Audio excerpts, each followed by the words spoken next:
falar hoje sobre a topologia do amplificador valvulado e relacionar isso com o fator de amortecimento de saída que ele tem. Eu tenho tentado, nos meus amplificadores, chegar a um fator de amortecimento super baixo, ao contrário do que a maior parte das pessoas procura, que é um amortecimento super alto. Então eu altero os amplificadores, mudo as configurações deles para conseguir cada vez uma impedância de saída maior. Tá? Então eu acabo usando esses valvulados porque são fáceis de modificar, então isso facilita esse objetivo que eu tenho, de conseguir uma impedância de saída cada vez mais alta.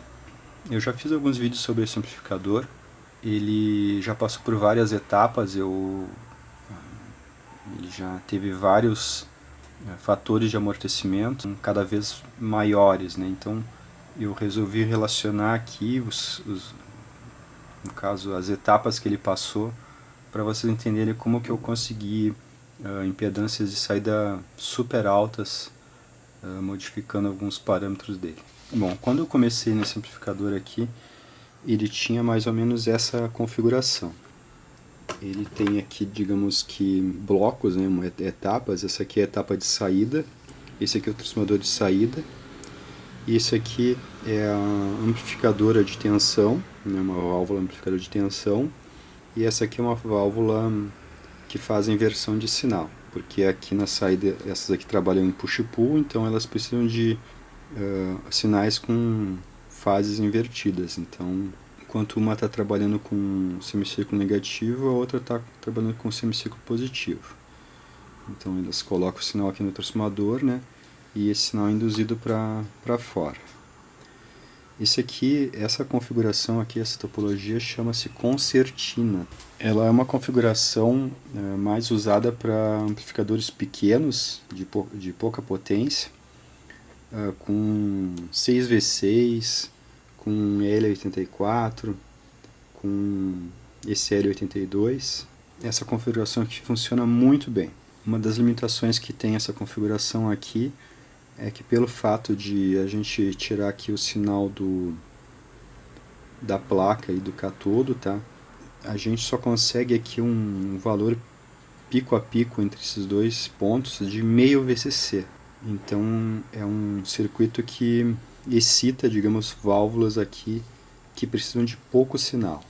Amplificadores até 10, 15 watts podem ser feitos com esse tipo de configuração, concertina. Ela é uma configuração que, pelo fato de aqui só a gente conseguir meio VCC, limita o uso desse tipo de configuração aqui com amplificadores de muita potência, digamos assim, de grande potência. Então, essa configuração vocês vão ver em amplificadores pequenos. O trajeto que eu fiz com esse circuito aqui, quando eu iniciei com ele, eu tinha esses valores aqui de amortecimento e impedância de saída. No caso, o primeiro momento desse amplificador aqui, eu tinha então ele configurado como concertina no modo ultralinear com negativo feedback. Então eu consegui um fator de amortecimento de 7 e uma impedância de saída, Z8 ou Zint, impedância interna ou impedância de saída, de 1,14 ohms. Vejam que isso aqui não tem a ver com a impedância do transformador de saída. O transformador de saída tem as impedâncias certas, a impedância de 8, de 4 ohms, e aqui a gente não pode desobedecer essa condição, a gente tem que ligar 8 ohms na saída de 8 ohms, 4 ohms na saída de 4 ohms. Isso aqui é uma impedância que o circuito inteiro apresenta. Não é a mesma que a impedância de saída do transformador. Isso aqui é a impedância de saída do amplificador inteiro. Então não pode confundir isso. Caixas de 4, 8 e 16 ohms têm que ser ligadas no lugar certo aqui no transformador. Isso é a potência que o transformador suporta de saída. Então, se a gente ligar errado aqui, a gente vai sobrecarregar o amplificador, né? Ou subutilizar o amplificador. Então, esse aqui era o primeiro passo, né, que eu usava com NFB. E tinha esse fator de amortecimento, 7, e uma impedância interna de 1,4. No caso, é um amortecimento relativamente bom até. E aí eu queria um pouco mais, né? Então eu acabei descobrindo que, tirando o FB, né, a gente convertia isso em perda de amortecimento. No caso, a gente, não usando o NFB, a gente acaba baixando o amortecimento do amplificador. Então a primeira ação que eu tive aqui no amplificador foi interromper essa linha aqui. Essa linha aqui, ela vem aqui do transformador de saída, né? E ela traz um sinal e vem até aqui o catodo da primeira válvula. Então ele é um sinal de fase oposta ao sinal que já existe aqui nesse pino. Então ele atenua o sinal de entrada, e isso concede, no caso, aumenta o fator de amortecimento do amplificador. Então, cortando aqui, eu passei a trabalhar, né, continuei no modo concertina, modo ultralinear sem NFB. Então aí eu passei o fator de amortecimento de 7, né, para 1, e minha impedância de saída passou para 8 ohms. Ou seja, a impedância interna do amplificador ficou igual à impedância externa do amplificador, tá? No caso, a minha carga, a carga que eu ligo aqui na saída de 8 ohms, no caso, uma carga de 8 ohms que eu ligo aqui nessa saída de 8 ohms, está igual à resistência interna do amplificador, né? A impedância interna do amplificador. Então aqui me deu esse amortecimento de 1, tá? Porque 8 ohms, né? A fórmula do fator de amortecimento é a impedância da carga pela impedância interna, né? Então 8 por 8 dá 1, né, de amortecimento. Daqui para um amplificador transistorizado, um amplificador, digamos, com amortecimento 30, tá? Dá para perceber alguma diferença. Então, prestando atenção, a gente vê uma diferença na parte dos graves, tá? Pouquinho, é meio sutil. Porém, aqui a diferença já fica bem grande, tá? Um amplificador trabalhando com um amortecimento de 1 já é bem interessante, tá? Os graves ficam bastante diferentes, tá? Do amortecimento de 7, e bastante mais diferentes ainda do amortecimento de 30, por exemplo, que é um amortecimento de um amplificador transistorizado, né? Driver de tensão. Aí então eu fiz essa alteração aqui, ó. Eu desliguei aqui a bobina do ultralinear, tá? Essa bobina aqui, esses tapes de bobina que vão na grade 2, tá? Isso configura a condição ultralinear. Elas funcionam como uma espécie de negative feedback, tá? É como se a válvula recebesse do transformador um feedback negativo. Eu pensava no início que, no caso, a configuração ultralinear se referia à linearidade, tá? Mas eu percebi que as bobinas de ultralinear, tá, do transformador, elas não alteram a linearidade do amplificador, tá?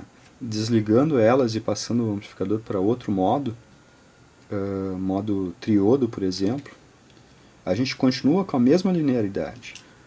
Essas bobinas aqui só contribuem para aumentar o amortecimento do amplificador. Elas são, digamos que, um upgrade que foi inventado à medida que passou o tempo, um aperfeiçoamento que dá ao amplificador valvulado um amortecimento melhor. Ou seja, ela não muda a linearidade do amplificador, ela muda o amortecimento. Então eu desliguei, né, essa bobina, e aí a grade 2 eu passei aqui para o VCC, tá? O mais B. Então eu passei a trabalhar com o amplificador no modo pentodo e sem feedback, tá? Então aí eu caí aqui nessa condição. Ainda, no caso, concertina, só que agora no modo pentodo, tá? Então, nesse modo aqui, meu fator de amortecimento passou para 0,30, ou seja, baixou para 0,30, baixou bastante, tá? E a minha impedância de saída aumentou para 27 ohms, com essa alteração de ultralinear. Esqueci de escrever aqui. E sem NFB. De ultralinear para pentodo, as duas configurações sem feedback, tá? Quer dizer, eu baixei o amortecimento de 1 para 0,30. A minha impedância de saída foi para 27 ohms. Aqui, então, o amplificador já apresenta uma diferença bastante perceptível em relação a um amplificador fonte de tensão, no caso um amplificador transistorizado, né, que geralmente os transistorizados são fonte de tensão, e bastante diferença também dessa primeira condição aqui, tá? Então aqui o amplificador praticamente estava configurado como fonte de tensão, porque o amortecimento, a impedância de saída estava baixa, né, comparado com a carga que eu ligo aqui, que é 8 ohms, né? Porém aqui o 27 ohms é muito maior do que os 8 ohms que eu vou ligar aqui na saída do amplificador, tá? Então a conta no caso, né, é 8 ohms dividido por 27, eu tenho esse 0,30 aqui, né? Então aqui o amplificador passou a trabalhar praticamente no modo fonte de corrente integral, né? Porque ainda não completamente, porque digamos uma caixa acústica ela tem uma impedância que varia de, sei lá, 3 ohms a 35 ohms, né? 34 ohms. Então, até os 27 ohms da caixa acústica fica dentro dessa impedância de saída. Então, está no modo fonte de corrente. Agora, quando a impedância da caixa fica maior do que essa aqui, o amortecimento acaba passando de 1, então ele passa para o modo fonte de tensão, tá? Então eu dei mais uma pesquisada, né, e percebi que existe outra configuração de amplificador, tá, que eu poderia usar, né? Então eu acabei passando dessa configuração aqui de concertina, tá, para essa configuração aqui, que é o LTP, no caso par de cauda longa, tá? Essa configuração aqui ela é usada em amplificadores de maior potência, porque como a válvula aqui que faz no caso a inversão de sinal, tá? Pelo jeito que ela está ligada, tá, ao VCC, ela tem como colocar o VCC inteiro de pico a pico aqui para as válvulas de saída, tá? Então ela é uma configuração que consegue excitar válvulas aqui que, no caso, que precisam de mais sinal. Esse circuito aqui ele deve ter uma impedância, né, própria dessa configuração, praticamente o dobro da configuração do concertina, tá? Que dá meio VCC só. Esse aqui só consegue passar 1/2 VCC, tá? Para cá, né, de pico a pico. Então, certamente esse circuito aqui tem a metade também da impedância desse circuito aqui.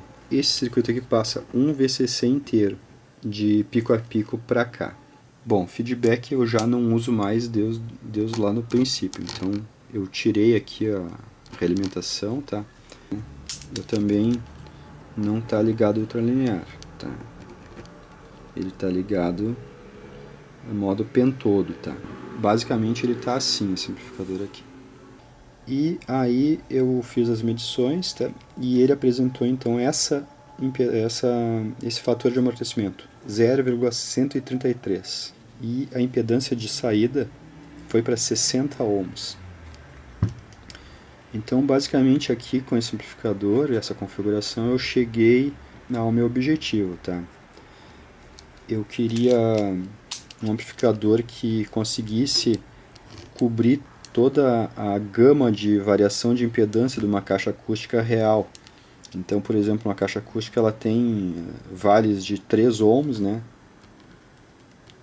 E picos de impedância. Isso aqui não é a resposta, não é a curva de resposta de saída, tá? Isso aqui é a curva de impedância da caixa, tá? Então, uma caixa pode ter isso aqui, tá? 35 ohms. Toda essa variação de impedância aqui.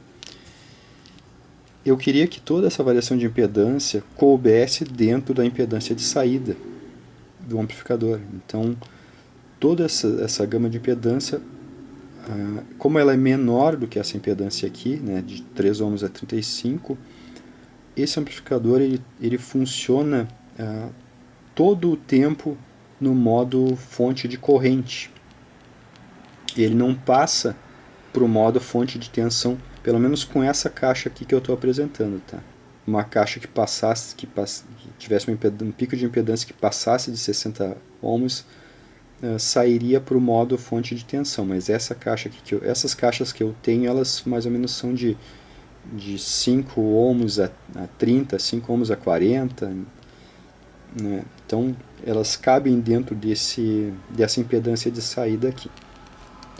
Então eu consigo trabalhar, né, com o amplificador integralmente no modo fonte de corrente. Vocês sabem que o modo fonte de corrente, o amplificador, para qualquer impedância da caixa acústica, ele manda a mesma corrente. Então, quando, no caso, a impedância da caixa varia em função da frequência. E essa variação aqui, para toda essa variação de impedância, o amplificador vai mandar a mesma corrente para toda essa variação de impedância aqui. Enquanto que os amplificadores a transistor, no caso os drivers de tensão, né, eles são diferentes, né? Eles mandam a mesma tensão para toda essa variação de impedância. Então veja que são funcionamentos completamente diferentes. Então o áudio que sai disso aqui é completamente diferente, tá? Principalmente nos graves, tá? Aqui não faz muita diferença, mas aqui faz muita diferença, tá? Então o comportamento do amplificador é inverso um do outro, né? Um amplificador fonte de corrente tem o comportamento inverso do amplificador fonte de tensão. Um deles, né, o driver de corrente, vai mandar a mesma corrente para qualquer impedância da caixa, e o inverso, que é no caso os transistorizados, vão mandar a mesma tensão para toda essa faixa de impedância aqui. Foi essa a conclusão que eu cheguei, né, passando por todas essas modificações aqui do circuito até chegar nesse nível de impedância, no caso de saída, né, de 60 ohms, e desse fator de amortecimento de 0,133, né. Foi esse aí meu trajeto, digamos assim, meu aprendizado, né. Consegui manipular, né, o amplificador até chegar ao meu objetivo, que era esse. Aqui, quando eu falo desses amplificadores, tá, não são amplificadores para instrumentos musicais. Isso aqui é só a etapa de saída, tá? Vocês vão ver que amplificadores de instrumentos musicais têm uma etapa de saída parecida com essa, ou parecida com essa aqui, tá? Porém, né, aqui, nessa parte aqui, ela não influencia muito em distorção. É mais o amortecimento que varia aqui, tá? No caso, que a gente consegue ter, digamos, de diferença, tá? No caso, a manipulação do amortecimento que a gente consegue nessa etapa do amplificador, tá? Também tem o detalhe que a saturação da válvula é um pouquinho mais tolerável do que do transistor, né? Mas isso é só quando a gente satura, quando a gente põe todo o volume que ela está saturando. Tá? Então, eu entendo que para o músico, né, eu creio que a parte mais importante do amplificador seja lá a parte que está antes disso aqui, tá? Os outros controles, as distorções, sei lá, os atrasos, né? Aquilo vai ser importante para o músico, né? Aqui, basicamente, o que vai se ganhar aqui de benefício, né, é um amortecimento baixo, né, no modo pentodo, que pode ajudar no caso de quem toca contrabaixo, tá? Não vejo muito benefício para outras frequências assim, né? Mas para quem vai escutar música com isso aqui, né, o benefício é realmente ter esse baixo amortecimento, né, e trabalhar nesse outro modo aqui, que é um modo diferente, tá? Modo fonte de corrente, né? Essa é a vantagem, é o diferencial, né?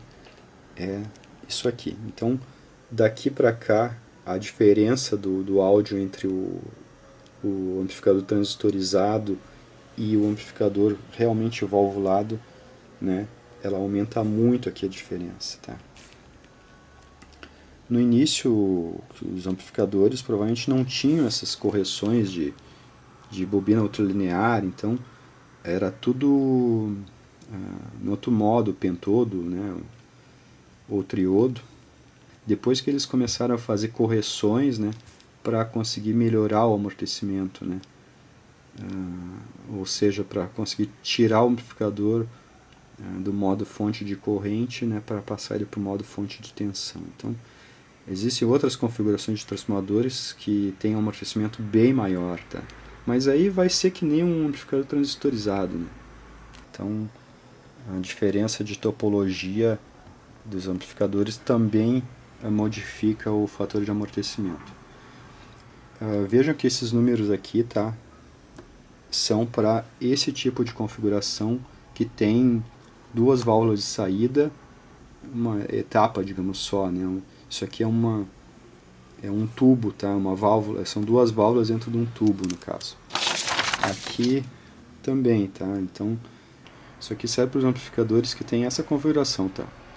Dois tubos de saída, tá? E um tubo, no caso um tubo duplo, né? Com duas válvulas dentro, na parte da amplificação de tensão e da inversão. É a mesma coisa aqui, tá? Então, dois tubos de saída e um tubo duplo, né, com duas válvulas dentro, para fazer a inversão de sinal e amplificação de tensão. É essa configuração aqui, ó.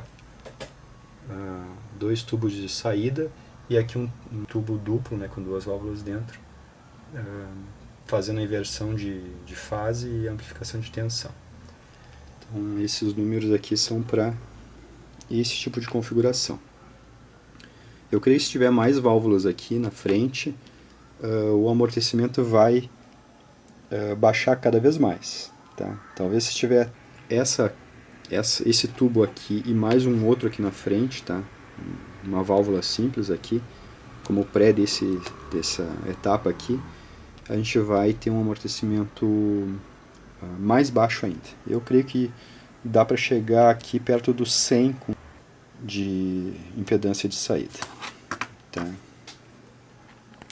Então é isso aí. Um abraço.